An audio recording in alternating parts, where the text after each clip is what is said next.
వాక్య భాగాన్ని మనం చూద్దాం. 3వ వచనములో యుద్ధ సన్నాహ దినమున నీవు నీ ప్రజలు ఇష్టపూర్వకముగా వచ్చుదురు. నీ యవ్వనస్తులలో శ్రేష్ఠులు పరిశుద్ధుల ఆలకృతుల ఇండు మంచు వలె ఆ మరుణోదయ గర్భములో నుండి నీ వద్దకు వచ్చుదురు. దేవునికి స్తోత్రం. క్రీస్తునందు ప్రియమైనటువంటి దేవుని యొక్క సంగమ, యుద్ధ సన్నాహ దినమున దేవుని యొక్క కృపలో ఈ యుద్ధ సన్నాహ దినమున సిద్ధపాటు అంటే యుద్ధం అన్నది ఉంటుంది. ఆ యుద్ధానికి సిద్ధపాటు కలిగి ఉంటారంట. సిద్ధపాటు కలిగి ఉంటారు. ఈ సిద్ధపాటు ఎలా ఉంటుందంటే, ఈ యుద్ధానికి వెళ్ళేటువంటి వాళ్ళు ఏ స్థితిలో ఉంటే ఆ స్థితిలో వాళ్ళు యుద్ధానికి వెళ్ళిపోవాలి. మనం ఇంటికి వస్తామో బట్టలు మార్చుకోవటము, లుంగీలు కట్టుకోవటము, రకరకాలుగా మనం ఇంట్లో ఉంటాం. కానీ ఈ యుద్ధ సన్నద్ధులుగా ఉండేటువంటి వాళ్ళు ఎప్పుడూ వాళ్ళ యూనిఫారంలోనే ఉంటారు. ఆ ప్రదేశంలో ఉన్నటువంటి యుద్ధముకు సిద్ధపడినటువంటి వాళ్ళు ఎట్లా ఉంటారంటే, వాళ్ళు వాళ్ళ యొక్క దుస్తులు, వాళ్ళ యొక్క సిద్ధపాటు రెడీలో ఉంటారు అంతే. అదిగో యుద్ధానికి శత్రువులు వచ్చారు అని అంటే ఇక ప్యాంట్ వేసుకో, సొక్కా వేసుకో, తుపాకి పట్టుకో అట్లా ఉండదు. యుద్ధానికి సిద్ధపాటు ఎట్లా ఉండదంటే ఉన్న పాటున వెళ్ళిపోతారు అంతే. ఉన్న పాటున వెళ్ళిపోతారు.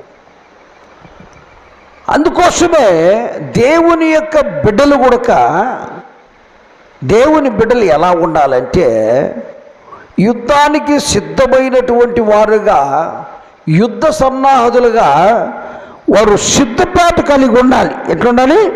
సిద్ధపాటు కలిగి ఉండాలని దేవుని యొక్క వాక్యము మనతో హెచ్చరిస్తుంటుంది. దేవునికి స్తోత్రం కలుగునుగాక. మరి దేవుని యొక్క కృపలో 96వ కీర్తన 9వ వచనంలో ఒక మాట రాయబడింది. చదువుదాం. యెహోవా రాజ్యము చేయుచున్నాడు, పరిశుద్ధ అలంకారము ధరించుకొని యెహోవాకు నమస్కారము చేయడి. ఎప్పుడు సిద్ధపాటు కలిగి. సిద్ధపాటు అంటే ఎట్లుంటుంది? ఇరడము పావడం కాదు, కానీ మన మనస్సును మార్చుకోవాలి, మన మార్గాన్ని సరిచేసుకోవాలి, మనం సిద్ధపడి ఉండాలి. ఎప్పుడైనా సరే దేవుని సన్నిధానములోకి సిద్ధపాటు కలిగినటువంటి వ్యక్తులుగా మనం ఉండాలి. వాస్తవంగా చెప్పాలంటే 10 మంది కన్యకల గురించి దేవుని యొక్క వాక్యము మనకు బాగా తెలుసు. 5 మంది బుద్ధి లేని కన్యకలు, 5 మంది బుద్ధి కలిగినటువంటి కన్యకలు. కానీ వీళ్ళల్లో అందరూ సిద్ధపాటుగానే ఉన్నారు, కానీ కొంత బలహీనత వచ్చింది. ఎట్లా? అన్ని విధాలుగా సిద్ధపాటుకు వచ్చారు, కానీ వీటిలలో నూనె లేకపోవటం వలన వాళ్ళ సిద్ధపాటు మధ్యలోనే ఆగిపోయేసింది. వాళ్ళు అనుకున్నటువంటి గురి వాళ్ళు ముట్టలేకపోయారు. వారు చేరవలసిన గమ్యాన్ని వాళ్ళు చేరలేకపోయారు. సిద్ధపాటు లేనటువంటి వారి యొక్క జీవితంలో అంతే ఉంటుంది. దేవుని మందిరానికి, దేవుని యొక్క సన్నిధానానికి నిర్లక్ష్యం అనేది చేసేటువంటి వాళ్ళు, సిద్ధపాటు లేనటువంటి వాళ్ళుగా దేవుని యొక్క వాక్యంలో ఈ బుద్ధి లేని కన్యకలను గురించి దేవుని యొక్క వాక్యము మనతో మాట్లాడుతుంది. దేవునికి స్తోత్రం కలుగునుగాక. ఇంకొక వాక్యం న్యాయాధిపతులు చూద్దాం. 6వ అధ్యాయం 2వ వచనం చూస్తే, 6వ అధ్యాయము 2వ వచనం.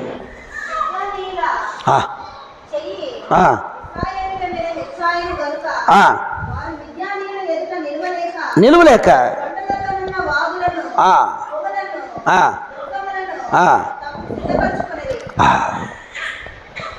ఎప్పుడైనా సరే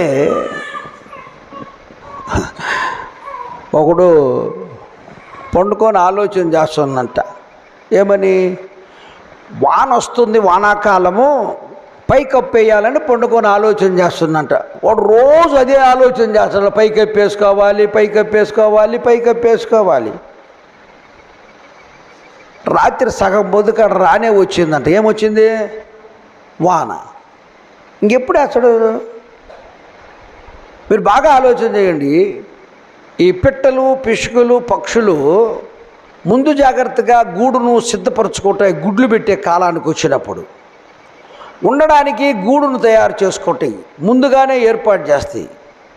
ఇంకా ఒక ఆలోచన ఎట్లుంటుందంటే, చీమలు తన ఆహారాన్ని ముందుగానే సిద్ధపరిచి పెట్టుకోవటాయి అంట. వర్షాకాలం వస్తుంది, మనకు ఆహారము దొరకదని. సిద్ధపాటు అనేది ఎట్లుంటుందంటే చాలా అవసరమైనది. అది దేవుని సన్నిధానం కూడక యుద్ధ సన్నద్ధులు ఎలాగ మనము సిద్ధపడి ఉండాలన్నది ఆ మాట మనల్ని నేర్పిస్తూ ఉంది. ఎందుకనంటే దేవుని దగ్గర సిద్ధపాటు అన్నది చాలా అవసరం. సిద్ధపాటు కలిగి అంటే ఇప్పటికిప్పుడు సిద్ధపాటు కాదు, నిన్నటి నుండే సిద్ధపాటు కలిగి ఉండాలి, నిన్నటి నుంచే ఏర్పరచుకోవాలి, నిన్నటి నుంచే రేపటి దినమున గురించి సిద్ధపాటు కలిగి ఉండాలి. అప్పటికప్పుడు సిద్ధపాటు కలిగితే ఎట్లుంటుందంటే ఆటంకాలు చాలా వస్తాయి. యుద్ధానికి పోయేటువంటి వాడు భార్యలున్నా, భార్య అయినా, బిడ్డలైనా, లేకపోతే ఏదైనా సరే యుద్ధానికి వెళ్ళాలన్నప్పుడు మా భార్య చచ్చిపోయిందయ్యా, నేను ఇంటికి పోవాలంటే పోవడానికి ఛాన్స్ లేదంతే. మా అమ్మ చనిపోయిందంటే పోవడానికి ఛాన్స్ లేదంతే. యుద్ధం అన్నది ప్రేరేపణ కలిగి ఖాళీగా ఉంటే ఇబ్బంది లేదు, పంపిస్తారు. కానీ యుద్ధానికి సిద్ధమైన సమయంలో ఎట్టి పరిస్థితుల్లో కూడా మనకు నీకు సెలవు లేదంటారు అంతే. ఎందుకంటే ఆ రోజు తీర్మానం అలాగే ఉంటుంది. వాళ్ళు సిద్ధపాటు కలిగి యుద్ధానికి వెళ్ళేటువంటి వాళ్ళు దేవుని పనిలో కూడా కంటే సిద్ధపాటు అన్నది ఎట్లా ఉంటుందంటే ముందుగానే సిద్ధపాటు కలిగినటువంటి వ్యక్తులుగా దేవుని యొక్క ఉద్దేశంలో జీవించేటువంటి జీవితం కలిగినటువంటి వారంగా మరి ఉండాలి. యెషయా గ్రంథం 1వ అధ్యాయం 19వ వచనం ఒకసారి చదివితే, యెషయా గ్రంథము 1వ అధ్యాయము 19వ వచనం చదువుదాం. మీరు సమ్మతించి నా మాట వినిన ఎడల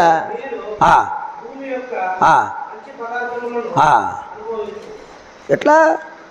దేవుని మాట విని దేవుని మాట ప్రకారంగా నువ్వు సమ్మతిస్తే, నువ్వు లోబడితే నీకు అన్ని ఆశీర్వాదాలే. దేవుని మాటను సమ్మతించకపోతే, ఒప్పుకోకపోతే, దాన్ని అనుసరిస్తారని నువ్వు తీర్మానం చేసుకోకపోతే ఏముండదు. నువ్వు సమ్మతి పడాలి. సమ్మతి పడాలంటే ఏంది? సమ్మతి పడాలంటే ఏంది? రాజీ పడ్డావు, దేవుని మాటకు లోబడ్డావు, దేవుని మాట ప్రకారంగా జీవించడానికి ఇష్టపడ్డావు. సిద్ధపాటు అంతే. నేను గుడికి వెళ్ళాలి అంతే. నీ ఇష్టం వచ్చిన టయానికి రావడం కాదు, నీ ఇష్టం వచ్చినప్పుడు చేసేది కాదు. చేస్తే ఎవరు అడిగేవాళ్ళు లేరు అనుకో, కానీ అది దేవుని యొక్క ఉద్దేశంలో అది ఆశీర్వాదం కాదు. నువ్వు సమ్మతించావు, నువ్వు తీర్మానం చేసుకున్నావు, యేసు ప్రభువు నా సొంత రక్షకుడిగా నేను అంగీకరిస్తానన్నావు. ఆదివారం గుడికి వెళ్ళాలనుకున్నావు, ఆదివారం దేవుని మందిరానికి పోవాలనుకున్నావు. నువ్వు సిద్ధపాటు అంతే, సిద్ధపడి ఉండాలంతే. ఆ సిద్ధపాటు అనేటువంటిది చాలా ప్రాముఖ్యమైనటువంటిది. దేవుని మాటను సమ్మతిస్తే, దేవుని మాటకు లోబడితే, దేవుని సన్నిధానానికి రావాలని నువ్వు తీర్మానం చేసుకుంటే, దేవుని మాట విని వాటి ప్రకారంగా చేస్తే భూమి మీద భూమిలో ఉన్నటువంటి మంచి పదార్థములన్నిటినీ అనుభవించుతావు.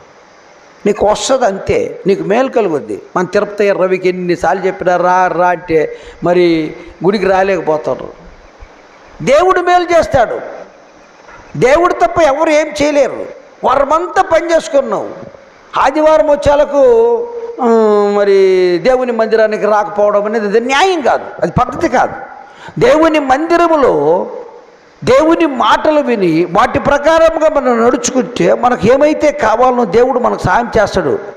అందరూ నీతిమంతులు కాదు, అందరూ చెడిపోయిన వాళ్ళే, అందరూ పాపులే, అందరూ దేవుని యొక్క ఉద్దేశాన్ని తిరస్కరించిన వాళ్ళు. అయితే దేవుని మాటను నువ్వు సమ్మతిస్తే, దేవుని మాటలో నువ్వు ఒప్పుకుంటే, నువ్వు మంచి పదార్థములను దేవుడు నీకు సహాయం చేస్తాడు, మంచి ఆశీర్వాదాలు నీకు దేవుడు దయచేస్తాడు. ఇంకొక మాట చదివితే అక్కడ చదువుదాం.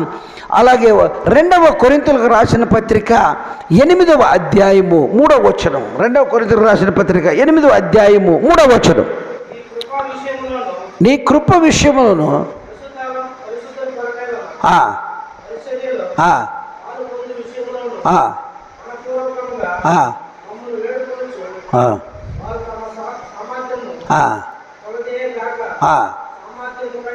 సామర్థ్యము కంటే తమ్మంతట తామే ఇచ్చిరని. అది ఎంత గొప్ప సాక్ష్యం. మరొకసారి చదివితే, నీ కృప విషయములోను పరిశుద్ధుల కొరకైన పరిచర్యల్లో, పరిచర్యల యొక్క విషయములో పాలు పంపులు పొందడానికి ఇప్పుడు వచ్చారు మన సీను రమేష్ వాళ్ళు. అంటే నేను మీకోసం కాదు చెప్పడం, వాస్తవం.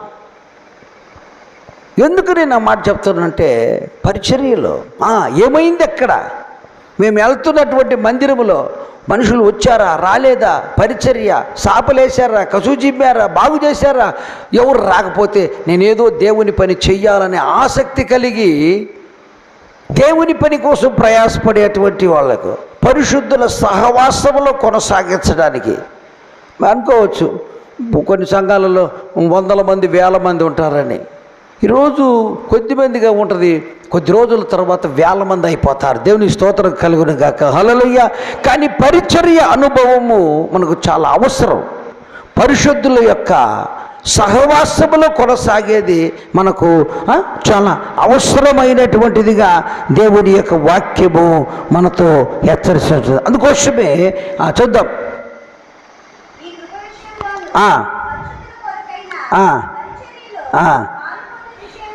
విషయంలోను అది మనపూర్వకముగా ఏది చేసినా కానీ మనపూర్వకంగా చెయ్యాలి. కుతుకులాగా ఇష్టం లేక, ఇష్టముండి ఇష్టం లేక ఉండకూడదు. నువ్వు ఎట్టి పరిస్థితుల్లో కూడా మనస్ఫూర్తిగా దేవుని పని చేయడానికి ఇష్టపడాలి. మనస్ఫూర్తిగా ఇష్టపడేటువంటి పని చేస్తే దేవుని యొక్క ఆశీర్వాదం. మనస్ఫూర్తిగా ఎవరితో ఒకరితో కాదు, ఒకే గురి, దేవుని మీద ఉన్నటువంటి గురి, దేవుని మీద ఉన్నటువంటి మాటను బట్టి తీర్మానం చేసుకొని చదివితే వారు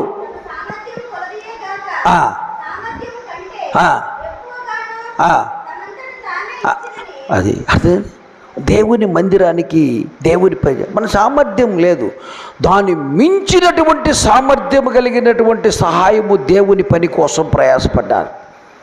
తనకు మించినటువంటిది,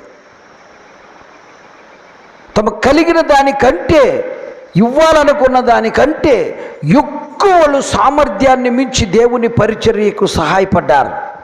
ఎంతసేపటికి ఏదో ఒక ఆలోచన కలిగి ఉండడం కాదు, కానీ ఇది దేవుని పని కోసం చేయాలి, ఇది దేవుని పనిలో నేను పాలిభాగస్తుండాలి, సహవాసం సహోదరుల యొక్క సహవాసములో పరిశుద్ధులలో నేను పరిశుద్ధత కలిగి నేను ఉండాలి.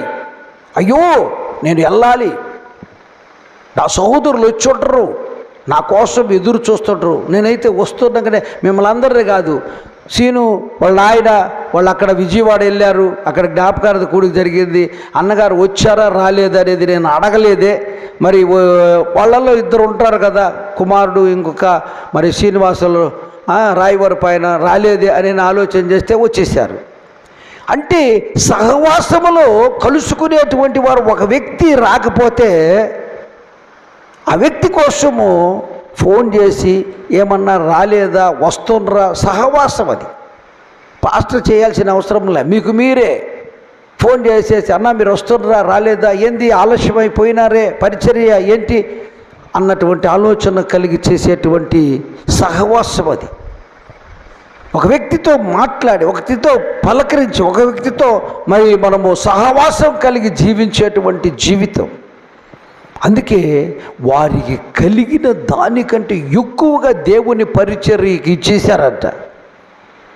ఈ బట్టే జరుగుద్దంతే, ఈ బట్టే కొనసాగుద్దంతే, ఇచ్చిన దాన్ని బట్టి అది నడుస్తూ ఉంటుంది కూడా. వాళ్ళ సామర్థ్యాన్ని మించి తమంతట తామే ఇచ్చిరని, తమంతట తామే, అది లేదు ఇది లేదు. కొన్ని సంఘాలలో చూస్తారు, ఏమిస్తే బాగుంటుంది, ఏమిస్తే బాగుంటుంది, ఏమిస్తే బాగుంటుంది, అది లేదు ఇది లేదు, ఇదో ఈ బల్బ్ ఇస్తుండా, ఇదో ఈ లైట్ ఇస్తుండా, ఈ ఫ్యాన్ ఇస్తుండా.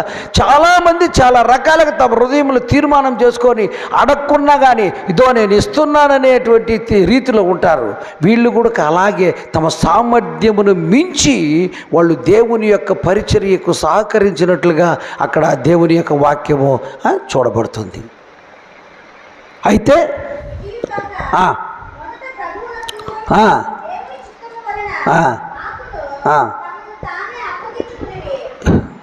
నువ్వు అప్పగించుకోవాలా, ఊరక రావడం పోవడం ఒక అప్పగించుకోవాలి అంతే, దేవుని పని కోసం అంతే.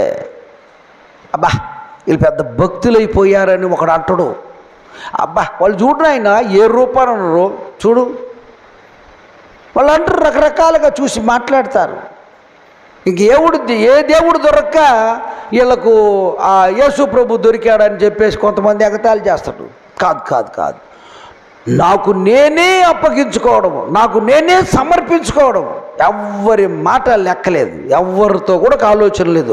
నేను నమ్ముకున్నాను, నేను ఇష్టపడ్డాను, నేను అంగీకరించాను అంతే. అందుకే వాళ్ళు మనపూర్వకంగా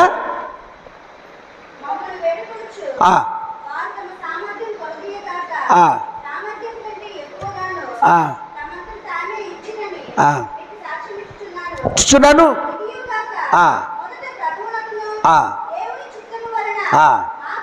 మాకును అది దేవునికి అప్పచెప్పుకోవాలి మన జీవితాన్ని. ఈరోజు మనకు వ్యాధి బాధలు బలహీనతలు అన్నీ వచ్చినాయి. ఒక పెద్ద క్యాన్సర్ వచ్చేసింది అనుకోండి, నాకు క్యాన్సర్ వచ్చేస్తే క్యాన్సర్ వస్తే ఏంది, క్యాన్సర్ వచ్చింది. ఇప్పుడు నాకు క్యాన్సర్ వచ్చేసింది, చాలా అంచులో ఉండా, ఎక్కడికి మరణానికి చాలా అంచులో ఉంటా కదా. కానీ ఆ క్యాన్సర్ వచ్చినటువంటి వ్యక్తి అంచులో ఉన్నాడని అంటే ఇక చివరికి ఏమైపోతాడు, చచ్చిపోయేవాడికి ఇక బతికే ఆశ ఏమన్నా ఉందా, లేదు.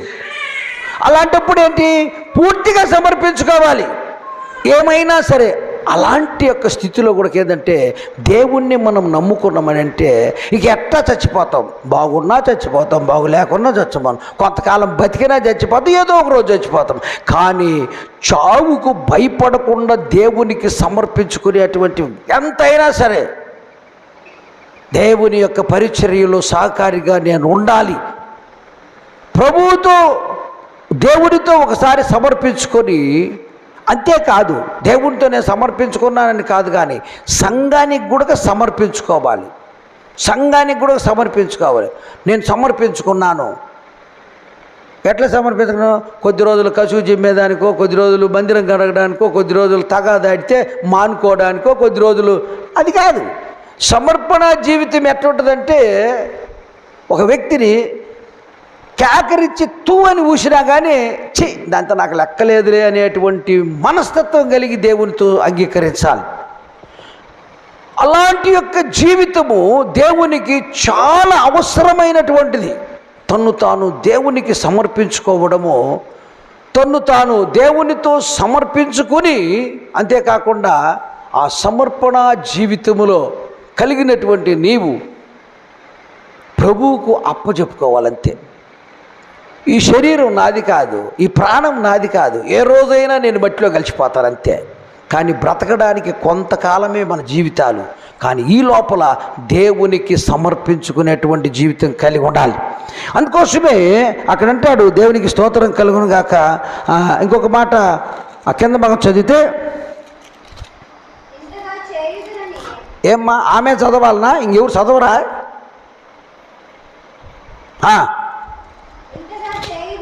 స్పీడ్గా చదవాలా? కావున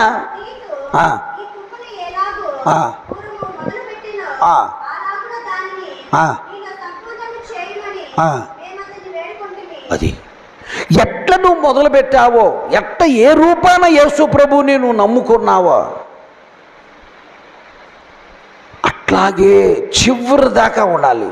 బ్రతికినన్ని రోజులు కష్టం వచ్చినా, శోధన వచ్చినా, ఇబ్బంది వచ్చినా, బాధ వచ్చినా, ఎగతాళి చేసినా, అవమానం జరిగినా, కానీ ఉన్నటువంటి విశ్వాసము చివరి దాకా కోల్పోకుండా, అంతే, చివరి దాకా కోల్పోకుండా స్థిరంగా నిలబడేటువంటి ఒక మనస్తత్వం. మొదట ఎలాగున్నామో మధ్యలో కూడా అలాగే ఉండాలి, చివరి దాకా అలాగే ఉండాలి. ఒక కొద్ది రోజులు అట్టా, కొద్ది రోజులు ఎట్టా, కొద్ది రోజులు అట్టా ఉండకూడదు. ఎప్పుడు కూడా దేవునితో ఒకే జీవితములు సమర్పించుకున్నప్పుడు ఆ సమర్పణ జీవితంతోనే మనకు ఆశీర్వాదం. అందుకోసమే ఇంకొక మాట మనం చదివితే 1 తెస్సలోనిక 2వ అధ్యాయము చూద్దాం. 1 తెస్సలోనిక 2వ అధ్యాయము 8వ వచనం చదువుదాం. మీరు మాకు బహు ప్రియులై ఉంటి గనుక మీ యందు విశేషమైనటువంటి అపేక్ష గలవారమై దేవుని సువార్త మాత్రము కాక మా ప్రాణము. అర్థమైందా? దేవుని పనిలో ప్రాణమిచ్చేటువంటి సిద్ధపాటు కలిగి ఉండాలి. దేవుని పనిలో, దేవుని పరిచర్యలో ప్రాణమిచ్చేటువంటి సిద్ధపాటు చాలా అవసరం. అర్థమైందా? అక్కడ హిమాచల్ ప్రదేశ్లో కానీ, మణిపూర్లో కానీ అక్కడల్లా జరుగుతుంది, చంపేస్తున్నారు, చచ్చిపోతున్నారని. నువ్వు నేను కూడా చచ్చిపోతే ఏమవుద్ది? దానికోసము ధర్నాలు, ర్యాలీలు, రకరకాలు అన్నీ చేసి ఏమైనా ఉపయోగమా? ఏం లేదు. దేవునితో సంబంధం కలిగినటువంటి నీవు ప్రాణం పెట్టడానికే ముందుకు వచ్చేసేయాలి. చస్తే దేవుని కోసం చాచేటట్టుగా ఉండాలి, బ్రతికితే దేవుని కోసం బ్రతికేటట్టుగా ఉండాలి. తీర్మానం అంతే. ప్రాణాలు పెట్టేటువంటి స్థితిలో ఉండాలి. యేసు ప్రభువుని నమ్ముకున్నామంటే ఏదో వచ్చి మా ఆషామాషి వ్యవహారాలు కాదు. అప్పుడే దేవుని యొక్క ఆశీర్వాదము నిన్ను వెంటాడద్దంతే. నువ్వు ఎక్కడికి పోయినా సరే నీకు ఆశీర్వాదమే. నాకు రోగం వచ్చింది, నాకు జబ్బు వచ్చింది, చచ్చిపోతానని డాక్టర్ చెప్పాడు, కానీ దేవుడు మనల్ని చంపనీయడు. దేవుడు మనల్ని బ్రతికించగలిగినవాడు. చావు వచ్చిందా, చచ్చిపోతామా, చచ్చిపోని, బ్రతుకుతామా, బ్రతకని, కానీ దేవుని చిత్తం. కానీ బ్రతికితే దేవుని కోసమే బ్రతకాలి, చస్తే దేవుని కోసమే చచ్చేటువంటి పరిస్థితిలో మనం ఉండాలి. అలాంటి యొక్క ఉద్దేశం కలిగినటువంటి విశ్వాసముతో యుద్ధ సన్నులు. యుద్ధానికి పోయేవాడు భయపడతాడా? యుద్ధానికి పోయేవాడు భయపడ్డాడు. పోతే పొందిలే నా ప్రాణము, నా భార్య పిల్లలు ఎటో కొట్ట, నేను చేసిన ఉద్యోగంలో ఏదో 10 పావలు వస్తే వాళ్ళు బతుకుతారు, నేనేం చూస్తున్నానా?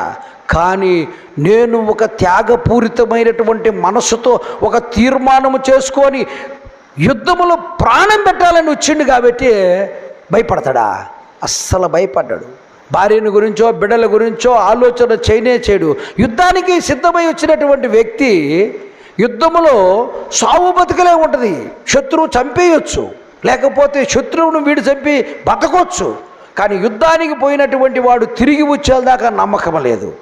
కానీ దేవుని యొక్క ఉద్దేశంలో కూడా ప్రాణం పెట్టడానికైనా సిద్ధపడినటువంటి సేవా పరిచర్య, ప్రాణం పెట్టడానికైనా సిద్ధపడినటువంటి మరి సేవ చేసేటువంటి వ్యక్తులుగా, పరిచర్యలు తోడ్పాటుగా ఉండేటువంటి వాళ్ళకు ఉండాలి. ప్రాణం పెట్టేటువంటిగా ప్రాణం పెట్టాలంతే.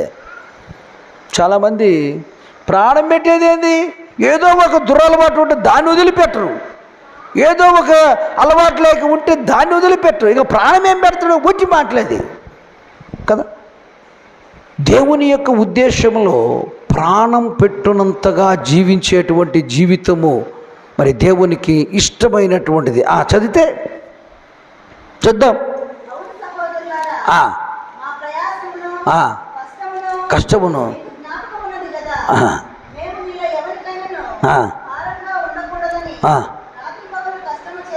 అది మీకు భారంగా ఉండకూడదు. దేవుని పరిచర్యలో భారంగా ఉండకూడదు. కష్టపడి పని చేసుకుంటూ, కష్టపడి పని చేసి సంపాదించుకుంటూ, ఈరోజు నాకు ఒక 10,000 అవసరం లేరు, కానీ దేవుని యొక్క కృపను బట్టి కష్టపడి సంపాదించుకుంటూ పరిచర్య చేసేది పౌలు గారు నేర్పించినటువంటి గొప్ప మార్గం. అది కష్టపడి పని చేయాలంతే. ఏ పనైనా చేసుకో. బ్రతుకులో దేవుని యొక్క పరిచర్యలో తోడ్పాటు కలిగి దేవుని పరిచర్యలో సహకరించేటువంటి ఒక విధానాన్ని బట్టి ఒకరికి భారం పడేటువంటి పరిస్థితి కాకూడదు. భారం కలిగి వారిని నొప్పించేటువంటిది కాదు. కొంత లెక్క పాస్టర్ గారు పోతే, ఏ పాస్టర్ వచ్చిండబ్బా, జేబులో చూస్తే డబ్బులు లేవే పాస్టర్, ఈరోజు ఏం డబ్బులు లేవు, ఈసారి వచ్చినప్పుడు ఇస్తారు ఏదప్ప. కొంతమంది అట్టోళ్ళు కూడా లేకుండా పోలేదు. కానీ దేవుని యొక్క కృపలో ఉన్ని లేకుండా దాని సంగతి కాదు, కానీ ఒకరికి భారం పెట్టేటువంటి పరిస్థితి కాకూడదు. నేను వస్తున్నాను మీ ఇంటికి, ఏం పెడతావు? చికెన్ చేసి పెడతావా, లేకపోతే రొయ్యలు చేసి పెడతావా, లేకపోతే అంటే ఏదైనా చేసి పెడితేనా మీ ఇంటికి వచ్చేది, చేస్తేనే తినేది, ఏదో కోరికలు కోరేది కాదు కాదు కాదు కాదు. ఒకరికి భారము కలిగినటువంటి రీతిలో సేవ ఎప్పుడు చేయకూడదు. కష్టపడి సంపాదించుకొని దేవుని యొక్క ఉద్దేశంలో నువ్వు సేవ చేసేదానికి బయలుదేరాలి. ఈరోజు మీరు వారమంతా పని చేసుకున్నారు, కష్టపడ్డారు, ఏ పని చేశారు? 10 రూపాయలు సంపాదించుకున్నారు, ఇంట్లో అన్నీ చూసుకున్నారు, 10 రూపాయలు ఛార్జ్ పెట్టుకొని వచ్చినారు, కలిగిన కాడికి కానుక ఇచ్చేశారు, వెళ్ళిపోయేశారు. కానీ ఎవ్వరికి భారం కలిగింది కాదు. నేను చర్చికి పోతున్నాను, నాకు ఒక 10 రూపాయలు డబ్బులు కావాలని అప్పడిగేటువంటి పరిస్థితికి పోకూడదు. కష్టపడి పని చేసి దాంతో నువ్వు దేవుని పరిచర్యకు సహకారిగా వచ్చేటువంటి పరిస్థితిలో ఉండాలి. అందుకోసమే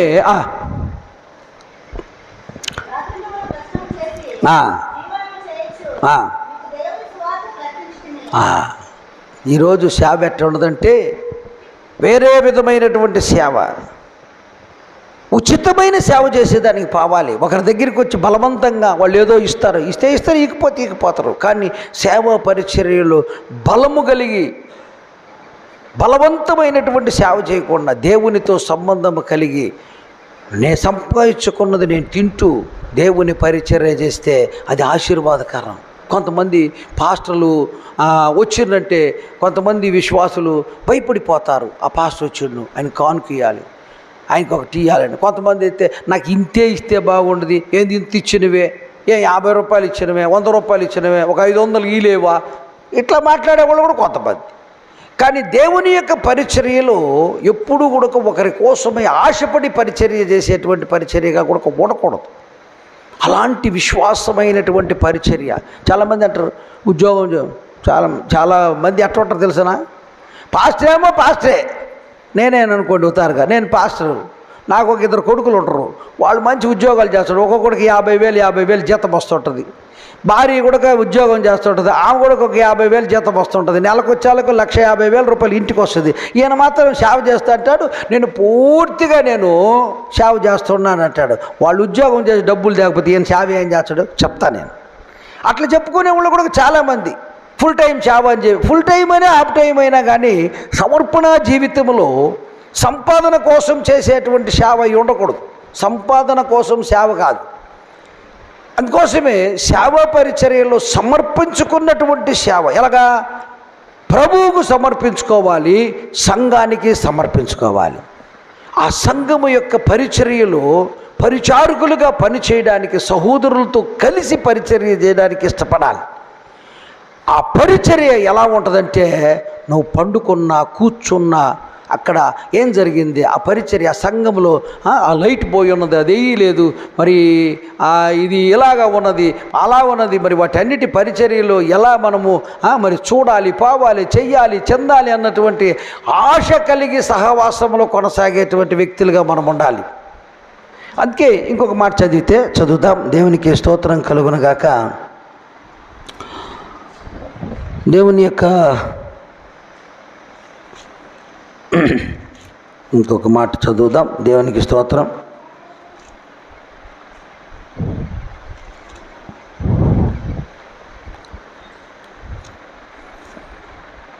స్తోత్రమయ పరిశుద్ధడానికి వందనాలు.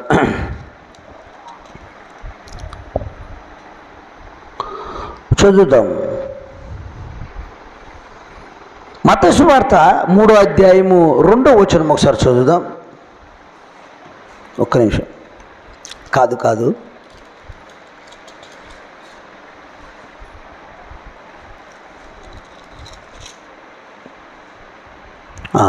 చదువుదాం.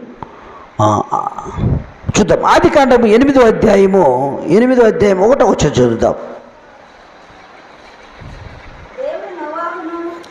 దేవుడు నోవాహును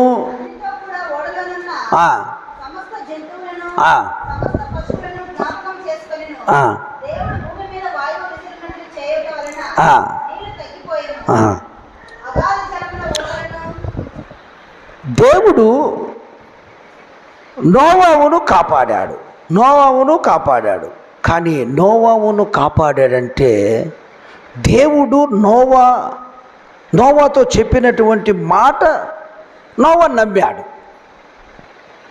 ఆ నమ్మకాన్ని బట్టి ఆ కుటుంబం అంతా రక్షింపబడింది.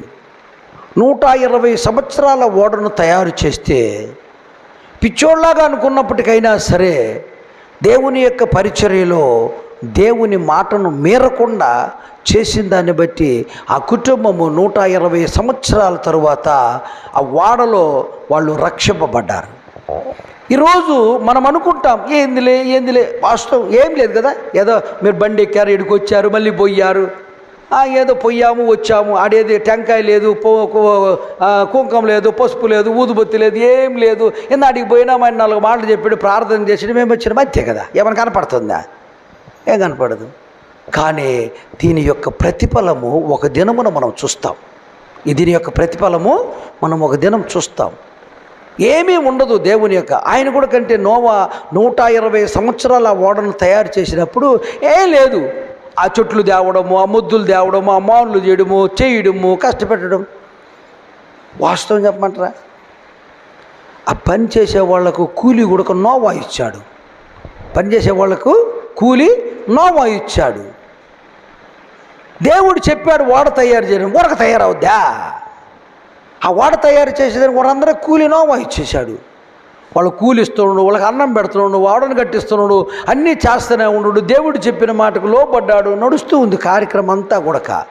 కానీ ఆ 120 సంవత్సరాల తర్వాత ఆ కుటుంబం అంతా రక్షణ పడింది. ఈరోజు కూడా దేవునితో సంబంధం కలిగి ఉన్నప్పుడు దేవుడు కొన్నిసార్లు మనల్ని రక్షిస్తాడు. ఒకసారి మనం హాస్పిటల్కి పోయినప్పుడైనా సరే, లేకపోతే కొన్ని కష్టాలలో ఉన్నప్పుడైనా సరే, దేవుడు బలమైనటువంటి స్థితిలో, ఎవ్వరు ఆదరించలేనటువంటి స్థితిలో మనల్ని ఆదుకుంటాడు. ₹1,00,000 డబ్బులు పెట్టలేని పరిస్థితిలో మనం ఉన్నప్పుడు దానంత విలువ కలిగినటువంటి మేలులు దేవుడు మనకు సహాయం చేస్తాడు. దేవుని పని కోసం ప్రయాసపడుతూ ఉంటే. అందుకోసం ఏంటంటే దేవుని యొక్క పరిచర్యలో ప్రయాసపడుతూ ఉన్నటువంటి నోవాను 120 సంవత్సరాల తర్వాత ఓడను కట్టి ఆ ఓడలో తన కుటుంబం అంతా రక్షింపబడింది. అందుకోసమే దేవునికి స్తోత్రం కలుగునుగాక. ఇంకొక మాట మనం చదువుకున్నాం. నిర్గమకాండము 15వ అధ్యాయం 10వ వచనం చూద్దాం. నిర్గమకాండము 15వ అధ్యాయము 10వ వచనం.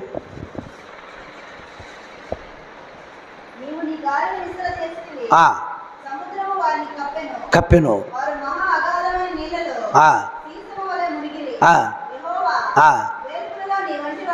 ఎవడు? మహనీయుడు. వాళ్ళు సైన్యం తరుముకుంటూ వచ్చింది. ఆ సమయంలో వాళ్ళు ఏమనుకున్నంటే ఇంక అయిపోయింది, మా ప్రాణాలు పోయేసినాయి, వాళ్ళు చంపేస్తారని మోషేతో సనిగినారు, గొనిగినారు. అయితే ఆ సముద్రములో వాళ్ళు వెళ్ళి అవతల ఒడ్డున నిలబడ్డ తరువాత ఆయన నీళ్ళల్లో సీసం వేస్తే నీళ్ళల్లో, సీసం తెలుసా మీకు? సీసం పని ఇనుము తెలుసా? నీళ్ళల్లో వేస్తే మునిగిపోద్ది అది. ఈ శత్రువులందరూ కూడా ఆ బరువైనటువంటిది నీళ్ళల్లో వేస్తే ఎట్ట మునిగిపోద్దో వీళ్ళందరూ మునిగిపోతూ ఉంటే ఆ ఒడ్డులో నిలబడినటువంటి వాళ్ళందరూ కూడా ఏం చేస్తారు తెలుసా? ఏం చేస్తారు అది చూసి ఆశ్చర్యపోయి, ఎంత గొప్ప దేవుడు మనల్ని అందరినీ రక్షించి ఆ శత్రువుని అంతటి ఆ నీళ్ళల్లో వాళ్ళు ముంచేస్తూ ఉంటే చూసి వాళ్ళు ఎంతో ఆశ్చర్యపడిపోయారు, సంతోషించారు, నవ్వుకున్నారు. అంతే కదా, దేవుడు మనల్ని బ్రతికించేశాడు. కొన్ని కోట్ల రూపాయలు పెట్టినా కానీ ఏమైనా బతకగలరా వాళ్ళు నీళ్ళల్లో? కానీ దేవుడు ఈ ఒడ్డు నుంచి ఆ ఒడ్డుకు వాళ్ళని తీసుకుపోయి అవతల నిలబడి వాళ్ళు చూస్తూ ఉంటే నీళ్ళల్లో సీసము మునిగిపోయినట్లుగా మునిగిపోతూ ఉంటే వాళ్ళు చూస్తూ ఉన్నారంట. ఆడనే నడిచిపోయారు వాళ్ళు కదా, ఆ దారినే నడిచిపోయారు, ఆ నీళ్ళ మధ్యలోనే 6 నెలలు నడిచిపోయారు. కానీ ఒడ్డుకు పోయిన తరువాత ఈ నీళ్లు ఆ శత్రువులను ముంచేస్తూ ఉంటే వాళ్ళు చూసి ఏమంటున్నారు? నువ్వు మహనీయుడవు, నీవు యెహోవా వేల్పులలో నీ వంటి వాడెవడు, పరిశుద్ధతను బట్టి నీవు మహనీయుడువు, స్తుతి కీర్తనలను బట్టి పూజ్యుడవు, నిన్ను పూజించుటకు అర్హుడవు. వాళ్ళు ఎంత గొప్ప మాటలతో దేవుణ్ణి వర్ణించారు చూడు.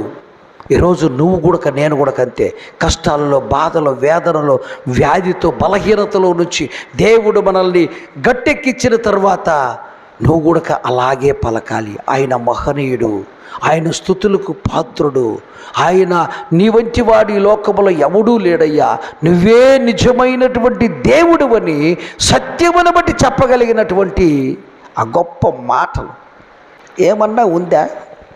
వాళ్ళు అనుకుంటారంట, ఏందయ్యా రోజు నువ్వు పప్పుచారే పెడుతున్నావు, రోజు పచ్చడన్నమే పెడితివి, రోజు పెరుగన్నమే పెడితివి, ఇప్పుడు మేము మాంసం తినాలి, మాకు మాంసం కావాలి. ఎవరితో అన్నారు? మోషేతో అన్నారు. మోషే ప్రార్థన చేశాడు. ఎంతట? 2 మూరల ఎత్తు అంట. 2 మూరల ఎత్తులో ఆ పూరెళ్ళు పరిచినట్టు అంట. ఎంత? ఒక్కరోజు వాళ్ళు ప్రయాణము చేసినంత పొడుగున ఒక్కసారి గాలి వీచితే ఎక్కడెక్కడ ఉన్నటువంటి పూరేళ్ళన్నీ వచ్చేసి వాళ్ళ దగ్గర వాలిపోయాయట. ఎన్ని కావాలన్న వాళ్ళు ఇష్టం వచ్చినట్లుగా తినేశారంట. అంటే ఆశపడిన ప్రాణాన్ని దేవుడు తృప్తిపరుస్తాడు కూడా. ఎంత? 2 మూరల ఎత్తు అంటే కింద అది 1 2 కాదు, 2 మూరల ఎత్తున గజగజగజ. మీకు బాగా చూసేటారు కదా, గంపలో నుంచి పిల్లలు తీస్తే ఎట్టయ్యా గజ గజ గజ గజ గజ ఒకదాని మీద ఒకటి పడ, అట్లాగా 2 మూరల ఎత్తున ఒక్కరోజు ప్రయాణం అంత దూరమున వాళ్ళ దారి పొడుగుతా అయ్యానంటే ఎన్నన్న కోసుకొని తిన్నాయని ఇష్టం వచ్చినని పెట్టాడు దేవుడు.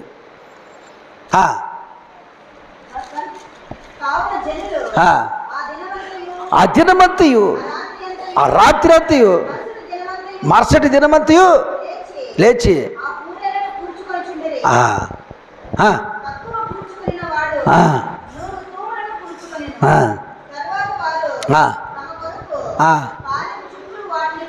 పరిచిరి.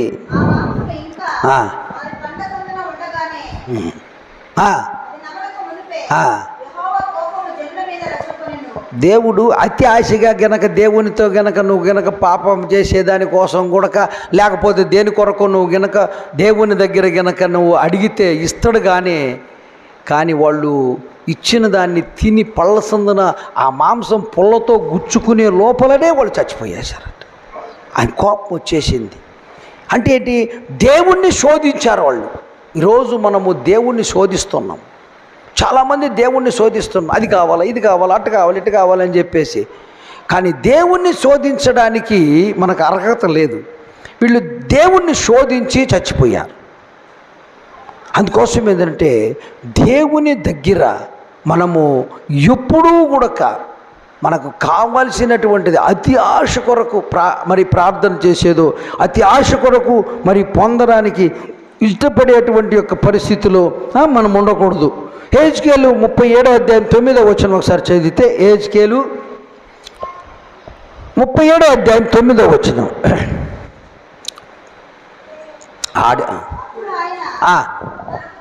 నరపుత్రుడా,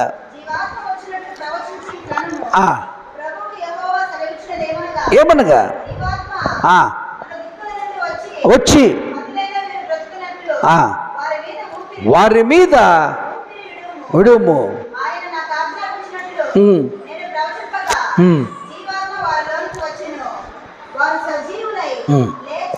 ఒక పెద్ద లోయ, ఆ లోయలో ఎండిన ఎముకలు చచ్చిపోయిన అన్నీ తెచ్చేసి లోయలో వేసేసారు. అక్కడికి హెజ్కేల్ ప్రవక్తను తీసుకొచ్చి దేవుడు మాట్లాడుతున్నాడు. ఎండిన ఎముకలు బ్రతకగలవా అని, అది నీకే తెలుసు అన్నాడు. కానీ దేవుడు చెప్పినటువంటి ప్రవచనాన్ని ఎత్తి మాట్లాడినప్పుడు అవన్నీ కూడా బ్రతికిపోయాయి. కానీ మనం అనుకుంటాం ఏందోనని. కానీ ఎప్పుడైతే దేవుని అద్భుత కార్యం, ఎప్పుడైతే దేవుని యొక్క మేలు, ఎప్పుడైతే దేవుని యొక్క ఆశీర్వాదం నీ మీదకి వస్తుందో, నీ ఆపదలో, నువ్వు కష్టాల్లో, నీ శోధనలో, నువ్వు ఇబ్బందిలో ఉన్నప్పుడు దేవుడు నీకు మేలు చేస్తాడు. ఎండిన ఎముకలను దేవుడు బ్రతికించాడు. నీ జీవితంలో కూడా దేవుడు మేలుకరమైనటువంటి స్థితిని దేవుడు సహాయం చేస్తాడు. వెర్రివాడిగా పుచ్చివాడిగా అనుకున్నటువంటి నోవా ఓడను తయారు చేశాడు. కానీ ఓడను తయారు చేసినటువంటి నోవా తన కుటుంబాన్ని రక్షించుకోగలిగాడు. ఈరోజు నువ్వు నేను కూడా దేవుని మాటలు విని దాని ప్రకారంగా నడుచుకుంటే మన కుటుంబాన్ని మనం రక్షించుకోగలం, మన జీవితాన్ని మనం బాగు చేసుకోగలం, మనకేమైతే అవసరమో వాటన్నిటినీ సమకూర్చుకోగలం. అందుకోసమే దేవుని యొక్క మార్గంలో జీవించేటువంటి మనము దేవుని మాటను నమ్మి వాటి ప్రకారంగా నడుచుకుంటూ ఉన్నప్పుడు అవసరాన్ని బట్టి దేవుడు అద్భుత కార్యాలు మన పట్ల చేస్తాడు. నీకు ఏదైతే అవసరమో వాటిని బట్టి ప్రార్థన చేసినప్పుడు అవకాశాన్ని బట్టి ఒక దినము దేవుడు మనకు సహాయము చేస్తాడు. చివరికి ఒక మాట చదివి ముగించేసేద్దాం. యోనా గ్రంథము 1వ అధ్యాయము 4వ వచనం చదువుదాం. యోనా గ్రంథము 1వ అధ్యాయము 4వ వచనం చదువుదాం.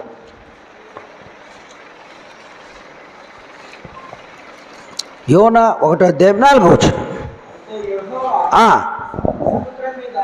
అయితే యెహోవా సముద్రం మీద పెద్ద గాలి పుట్టింపగా సముద్రం మీద గొప్ప తుఫాను రేగి ఓడ బద్దలైపోవునట్లు వచ్చెను.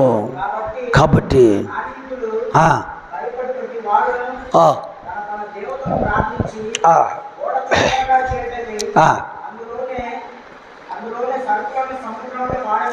చాలు. ఇక్కడ ఒక పెద్ద గాలి పుట్టించేశాడు సముద్రం మీద. ఆయనకు అసాధ్యమైనది ఏం లేదు. పేదవాడిని శ్రీమంతుడు చేయగలడు, శ్రీమంతుడిని పేదవాడుగా చేయగలడు, ఉన్నది లేనట్టుగాను లేనిది ఉన్నట్టుగాను చేయగలిగినటువంటి దేవుడు. ఆ సముద్రములో ఒక పెద్ద గాలి పుట్టించినప్పుడు ఓడ బద్దలైపోవునంతగా తుఫాను వచ్చేసేసింది కదా. ఇంత గొప్ప అద్భుతమైనటువంటి రీతిలో దేవుడు ఏర్పాటు చేయగలడు. మనం అనుకుంటాం దేవుని యొక్క ఉద్దేశములు ఏముందిలే అని. దేవుడు ఏమైనా చేయగలడు. ఆయన స్వాధీనములో సమస్తం ఉంది. భూమి ఆకాశము సర్వము ఆయన స్వాధీనములో ఉంది. కాబట్టి ఆయన గొప్ప అద్భుత కార్యాలు చేయగలిగినటువంటి వాడు. ఆయనకు అసాధ్యమైనటువంటిది ఏదీ లేదు. ఈ లోకంలో 33,000 కోట్ల దేవతలు ఉన్నారు. కానీ చనిపోయి 3వ దినమున పునరుద్ధానుగా లేచినటువంటి దేవుడు ఎవరైనా ఉన్నారంటే లోకం పుట్టింది మొదలుకొని ఇప్పుడు దాకా యేసుక్రీస్తు ఒక్కరే. పునరుద్ధానుడై తిరిగి లేచి 40 రోజులు లోకంలో ఉండి ఆహరణుడై తిరిగి మరలా వస్తానని వాగ్దానం చేసినటువంటి దేవుడు. ఈరోజు నీకేదైతే అవసరమో, నీకేదైతే మరి కావాలని కోరుకుంటున్నావో దేవుని సన్నిధానంలో విశ్వాసమును బట్టి సమర్పించుకుంటే, తీర్మానం చేసుకుంటే, దేవునితో సంబంధం కలిగి ఉంటే దేవుడు నీకు నాకు మేలు చేస్తాడు. ఆ మేలులు మనమందరమే పొందులాగన దేవుని సన్నిధానంలో తీర్మానం చేసుకొని మరి కార్యక్రమాన్ని ముగించుకుందాం.